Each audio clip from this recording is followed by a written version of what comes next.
আসসালামু আলাইকুম বন্ধুরা, সবাই কেমন আছেন? এ ব্লগসে আপনাদেরকে স্বাগত জানাই। আজকে আমি তৈরি করব মচমচে কলমি শাকের পাকোড়া।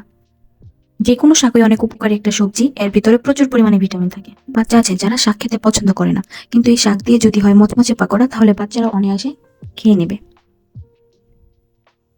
আজকে শাকের পাকোড়া বানাতে আমি নিয়ে নিয়েছি 1 আটির মতো কলমি শাক, একটি বড় সাইজের পেঁয়াজ, কিছু কাঁচামরিচ আর চালের গুঁড়ো।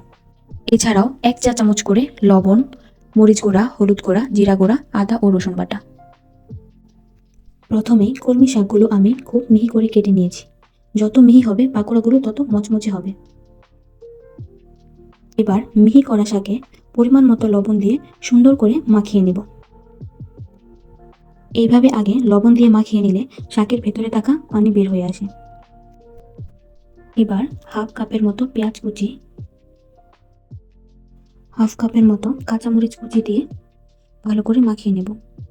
ঝালটা আপনারা আপনাদের স্বাদ মতো ব্যবহার করে নেবেন। এবার এর মধ্যে বাকি বাটা মশলাগুলো দিয়ে নেব।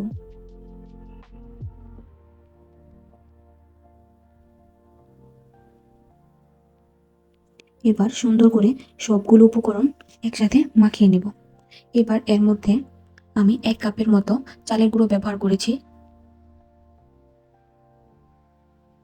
অল্প অল্প করে চালের গুঁড়ো দিয়ে মাখিয়ে নেব। এরকম একটা মিশ্রণ তৈরি হবে। এবার একটি ফ্রাই প্যানে সয়াবিন তেল দিয়ে সয়াবিন তেল গরম হয়ে আসলে আমি এক এক করে পাকোড়াগুলো ছেড়ে দেব। কলমি শাকের উপকারিতা সম্পর্কে আমরা সবাই জানি, তবুও বলি কলমি শাক খেলে আপনি অনেক ধরনের সংক্রমণ রোগ থেকে নিরাপদ থাকতে পারবেন।